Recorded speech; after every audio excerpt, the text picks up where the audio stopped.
Hello and welcome to the Lean Solutions Podcast. Our guest today is George Trachilis.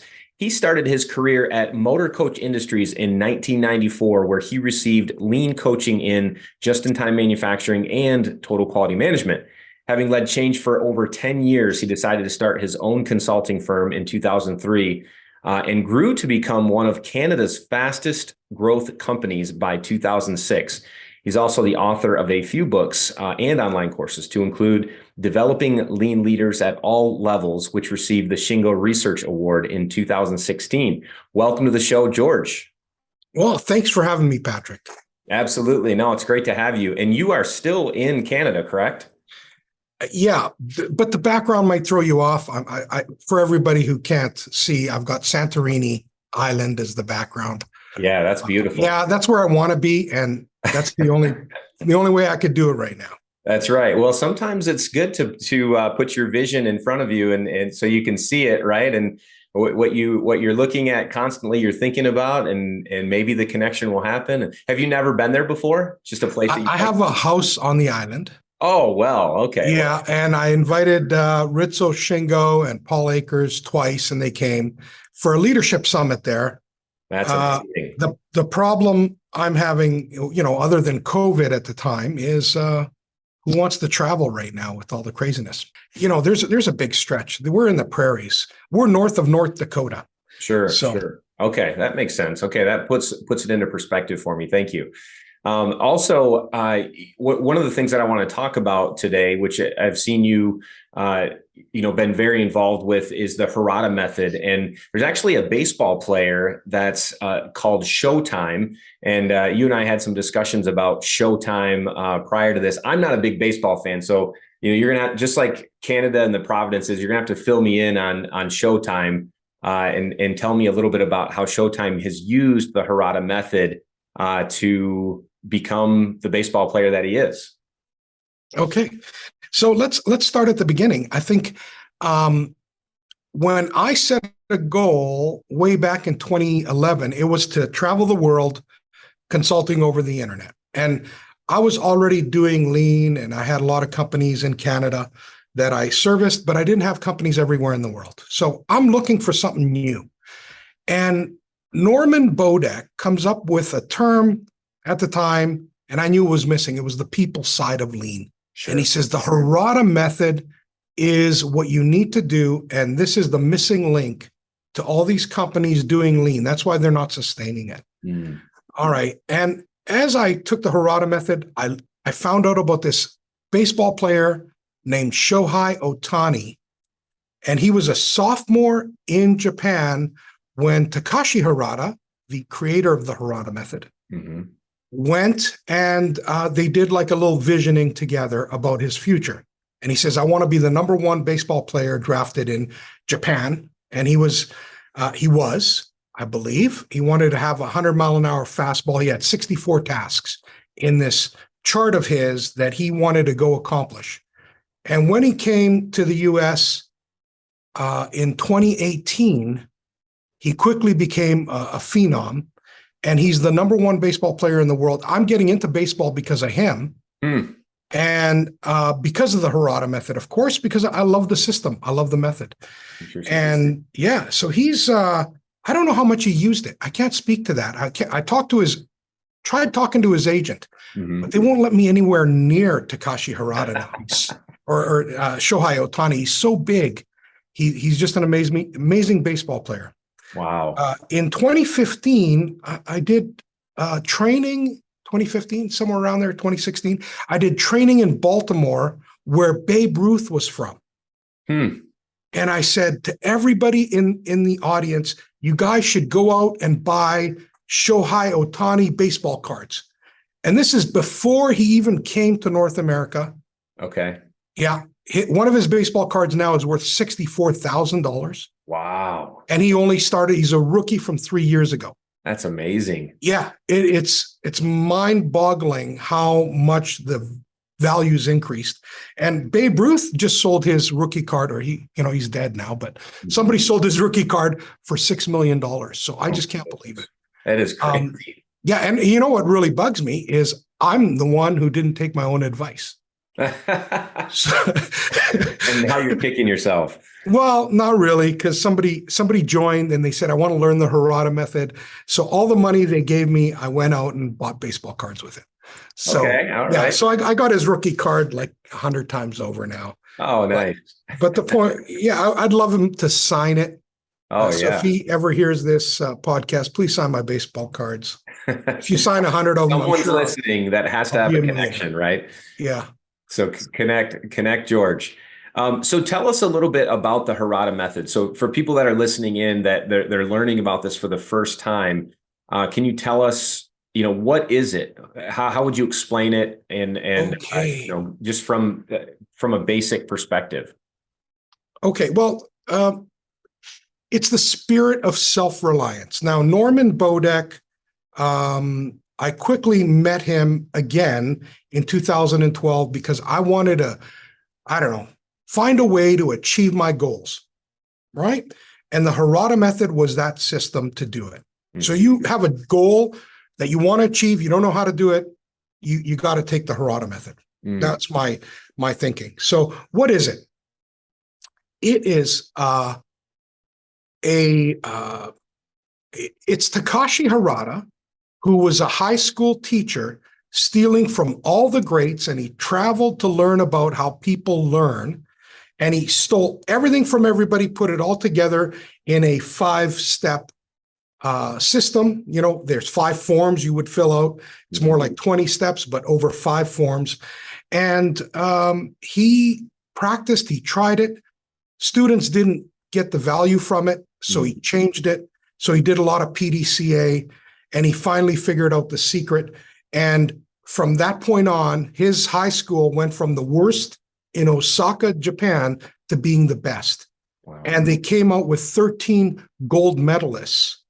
And one of the gold medalists was so good at what he did, the Japanese newspapers went up to him and said, what did you do? Like, how did you achieve this? And he said, thank God for the Harada method. Right? Because this is what we did, and this is how we did it. So it's 5 forms. One is a self-evaluation.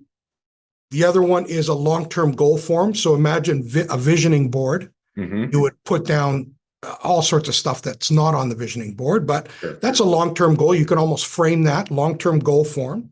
Then you have a 64 chart, which is 64 tasks that will achieve your goal. And you would put those tasks down.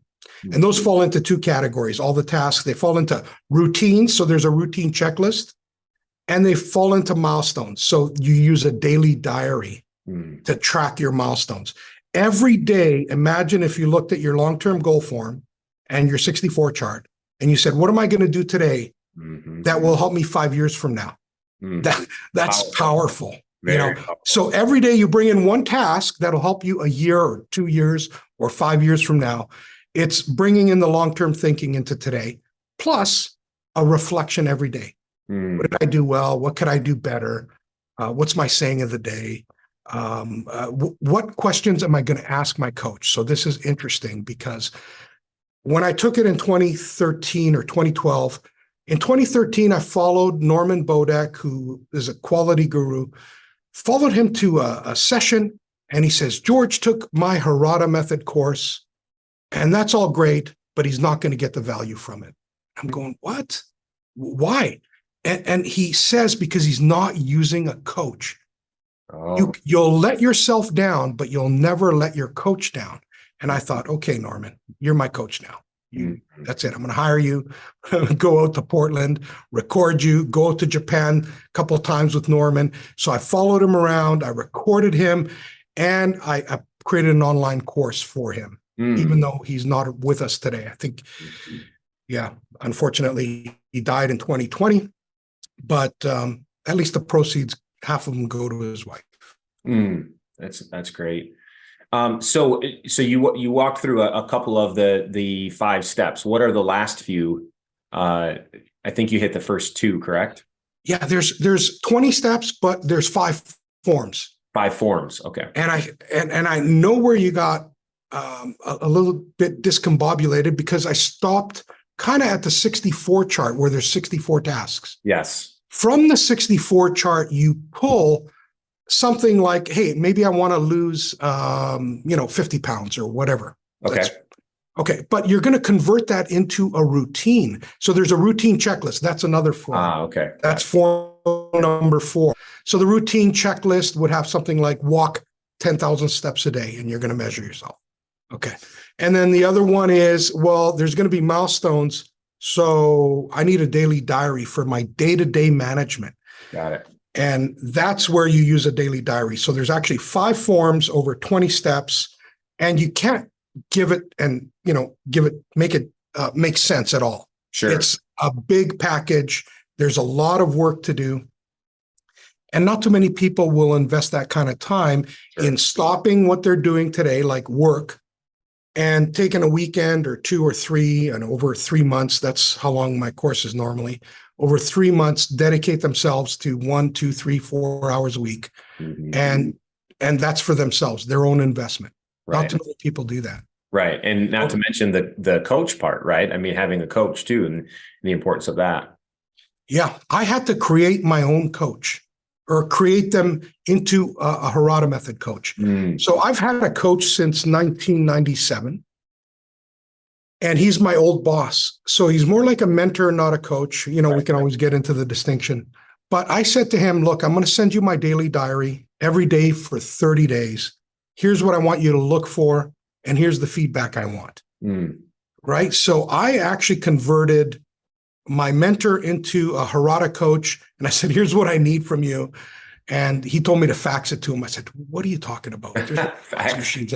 So, but you need a coach. You need a coach to get that feedback and get some real insight. That's great. And you've actually been practicing and using this method for over 10 years. So I have to imagine that you have lots of lessons and examples, things you did well, things you didn't do so well. Obviously, you do reflection, at the end of every day. So, what could you share just a couple of those lessons, maybe that have stuck with you over these past years, and probably will stick with you the rest of your life? Sure.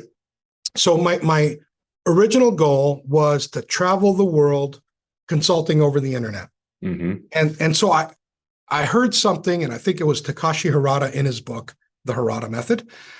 A goal without a deadline is just a wish. So I really had a wish. I didn't have a deadline. What I did was, in the 64 chart, I said, I want to travel 49% of my time each year outside of Canada. So that 49%, which I could do without losing my, citizen, but it's not citizenship, but my status and get healthcare, right? Okay, sure. So that 49%, I hit the first year, and I hit every year after that up until COVID. So I created a strong goal. I gave it a date, which was that particular year. And then I started figuring out how to do it by traveling, speaking at events, doing keynotes here, going out and consulting in Switzerland, London, and all these other places, right? So we did a lot of traveling, but the biggest lesson was I did alone for the first bit, and my wife says, that's not cool. You're traveling. What about me? So I actually did a 64 chart with my wife. Nice. And she quit her job like 2 months later, and we started traveling together. It was just amazing because we created a future and we achieved it as a team. I've never experienced anything like this before.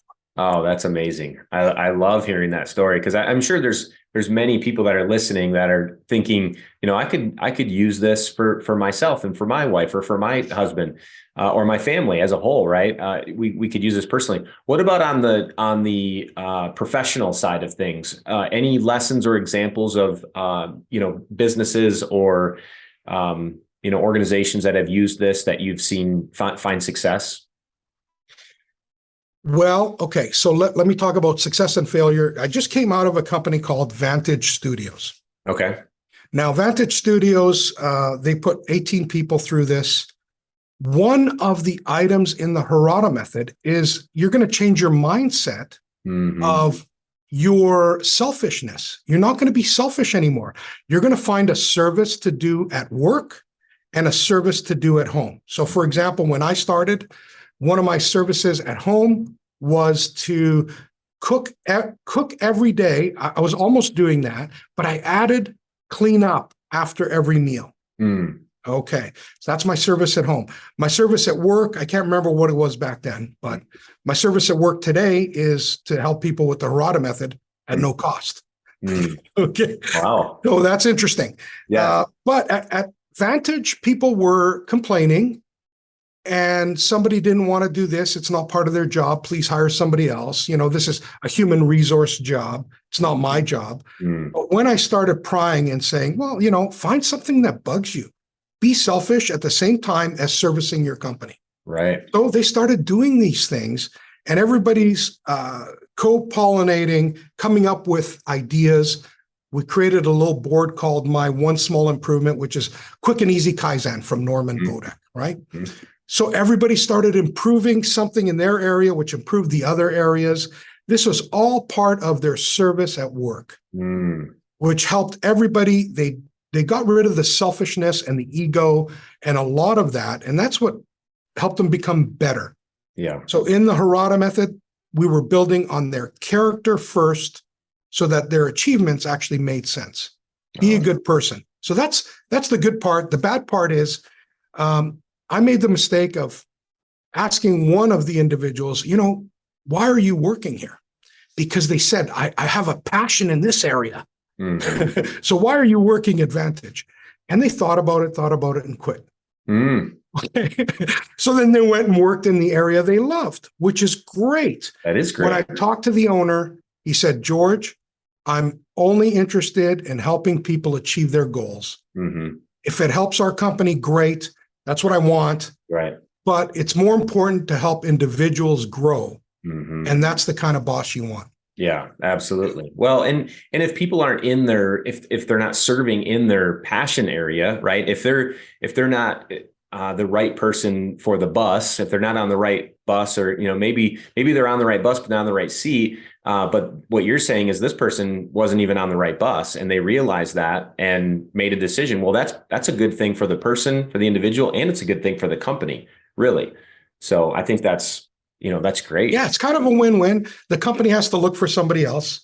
But at the same time, it's your mindset as an owner of a company. Right. If you're out there to help people, great. When I was in Japan, we went and visited Kobe Mazda. They were kind of the worst in their grouping because they had Mazda dealerships and they were in sales. They were the worst, and they became number 2 within 1 year of doing the Harada Method. Wow. Yeah, 1 year, because the chairman of the board says, look, I want to help people. And they taught him this, and they gave him the choice. You can continue with it or you can drop it, but go through the education. And most of them continued with it. So that was really good. But the way they did it is they created a goal, and they were able to track people's routines. What do we need to do to achieve it? Everybody knew how to do it. So the skills were there after they were done the training. That's amazing. So just amazing. That's great. What a great story, a great testimony for the method itself. And I'm sure there's probably hundreds of thousands of other stories out there. But one of the things that you mentioned that really piqued my interest, and probably many others that are listening in, is you said that your service to work is to help people learn the Harada Method at no cost. So my question, going back to that statement, I shouldn't have said that. Well, my question is, how would someone learn this method without paying for it, right? Because you are a consultant, you do this for a living. Absolutely. So I'm sure you have consulting rates, and obviously we'll put your business link into the show notes. So if anyone's interested to reach out to you, but I am interested to hear a little bit more about that comment. What would you say? Yeah. Okay. So what I've done from day one, like day one being 2008, well, maybe after that, I created an online course, and, the government of Canada bought it. After a little while, it was old. So by 2011, I started giving it away free to the world. Mm-hmm. And that was my first online course. Now, I created an online course with Norman Bodak at the time, and I put it into the Harada Method, and it sold from my website, lean101.ca/lean. So there's some courses there. You'll get it at the cheapest price. I think it's like $100, or if there's a sale, $20. You get the idea. But that'll be the cheapest place to go. As you go through the course, in the online course, tell people to email me that they believe in themselves, what their goal is, send me your forms, and I will give them feedback as part of my service to the world, service at work, as an example. So that's how I help them. I don't charge them for that. They get a certificate at the end, which again is free from my standpoint. All they do is pay for the course and they keep it forever. And they have my dedication to help them. And they also get to meet Norman Bodek if they didn't have the pleasure of meeting him when he was alive. And Norman Bodek brought lean to North America. He was the first one to bring Shigeo Shingo to North America to teach. And he's the first one to bring the Green Book, which Shigeo Shingo has a Green Book. And he opened up Productivity Press, which published hundreds of books from Japan to English, so that we can learn about lean and Taiichi Ono and all of this Toyota way stuff. So I wanted to, it's more like a dedication to Norman that I do this. And I want to also practice what I preach. So if I say to somebody, look, you should give work something, you should do something at home. Well, what do I do at work? If I didn't do this, then I would be a hypocrite, right? Sure. Yeah, makes sense. Yeah, that's amazing. And like I said, we'll make sure that we put those links in the show notes. So if anyone is interested to get more information on that, they can definitely reach out. So what would you say is next for the Harada Method? Right? What's the vision? Where and you personally, where are you heading with this? What do you see for the foreseeable future? Okay, so I've got what I believe is the only right to the Harada Method outside of Japan. That's what I think. I've got something signed by Takashi Harada, and he doesn't want to coach outside of Japan, which is wonderful for me. So I'm looking to find a coach in every country who wants to coach this system of developing people to their fullest for society. Lord knows we need it. We're just idiots in general trying to start wars. I'm not talking about anybody in particular or any country in particular. We haven't learned a damn thing, is what I'm saying. So until we develop our thinking and develop ourselves as having good character, I'm just not a happy guy. So as we have a coach in each country, helping people develop to their fullest, I'm not going to be happy, but we're creating a network called the Global Harada Network of coaches. And right now I've got, a few coaches I've earmarked, but the key with this, as you might know, Patrick, you do consulting, is the product's never consistent. So what I do also is, as I create a green belt, I'm also following them as a second coach, watching them teach somebody else, 3 other people, and only then will I give them a black belt in the Harada Method. Gotcha. So if I'm not personally looking and seeing how they're doing, making sure their ego isn't getting in front of them, and if it is, I've got a problem, right? I want to make sure the product's consistent and we're building the right kind of person for the future. So that's the future of the Harada Method, in my opinion. And we're going to figure out the value in about 10 years. When Norman Bodek brought lean to North America, it took 20 years before it caught on. Yeah. So he brought the Harada Method to North America.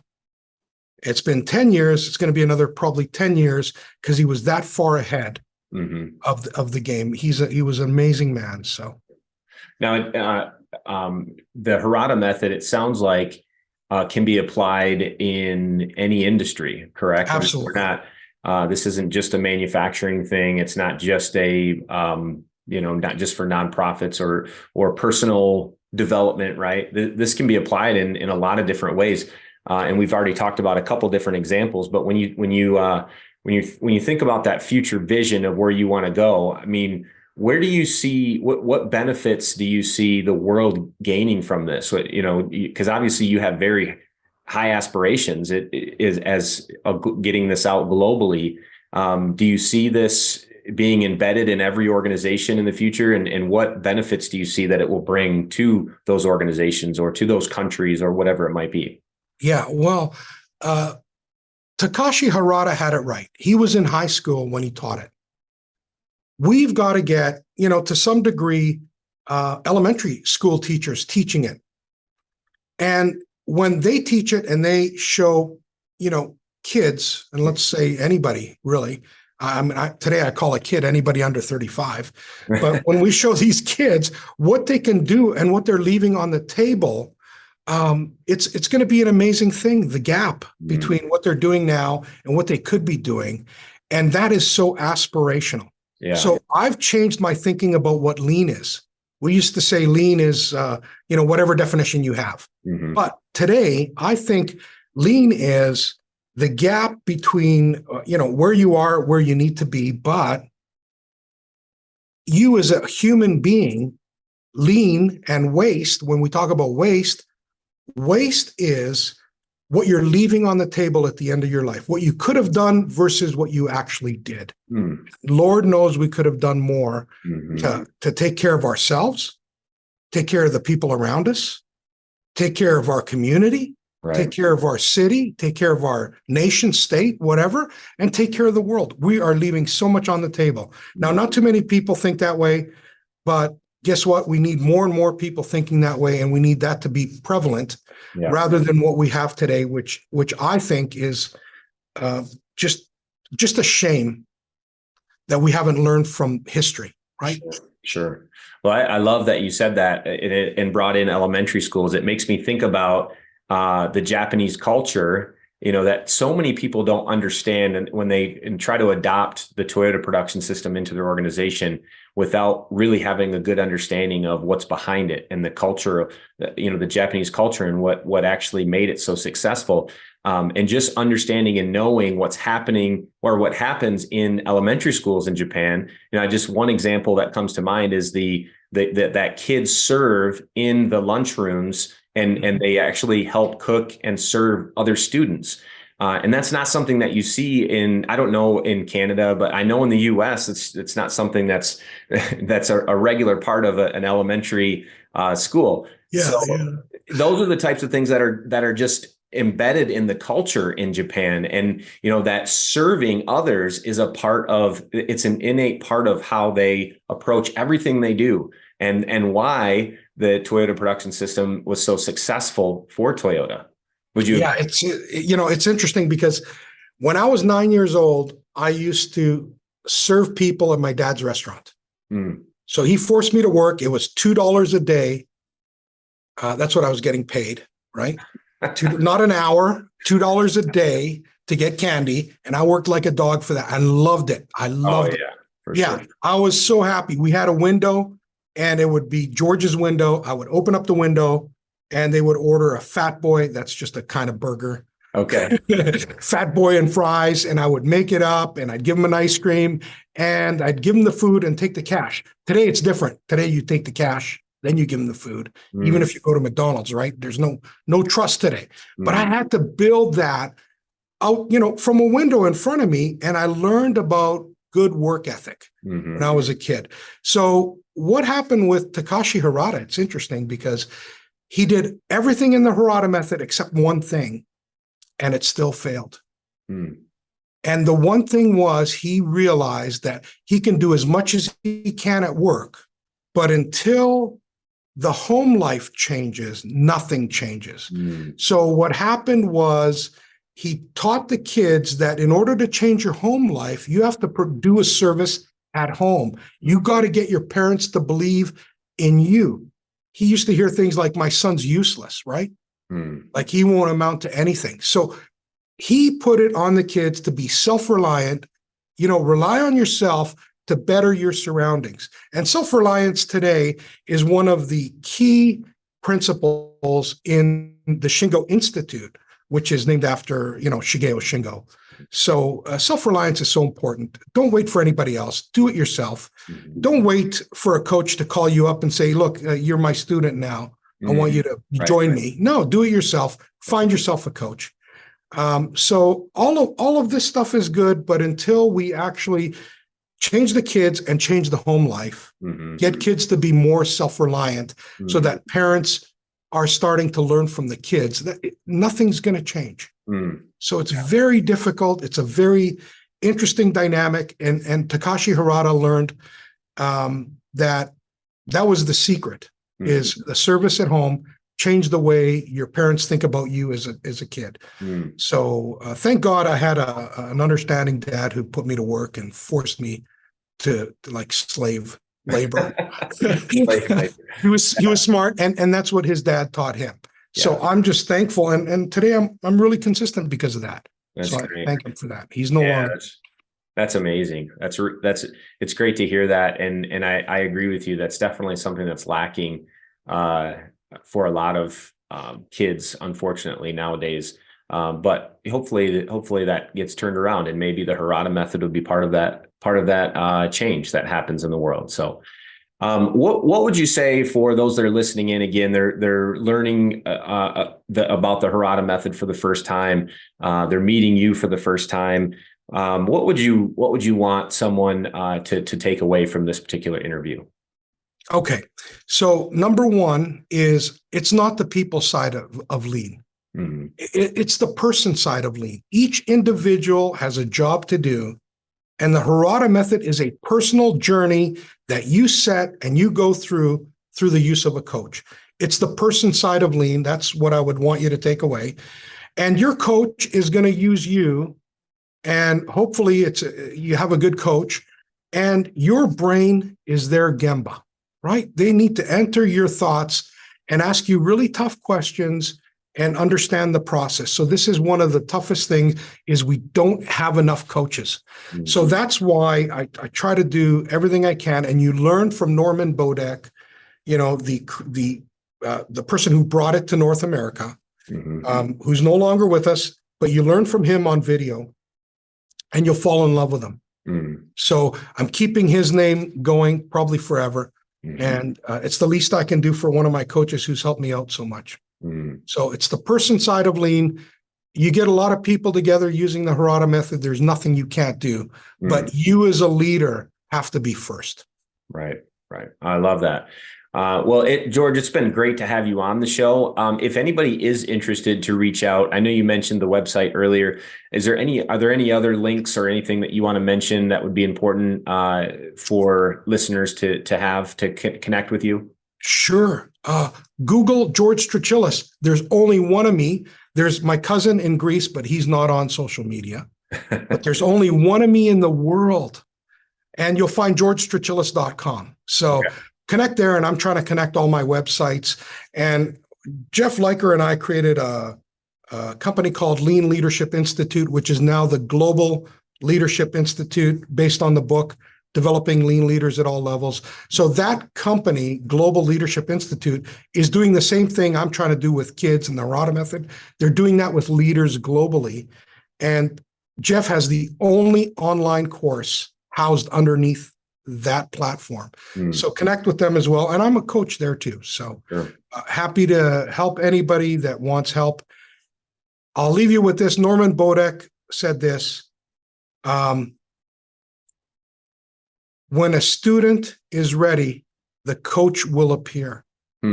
Pretty amazing. Yeah, I love it. Thank you so much.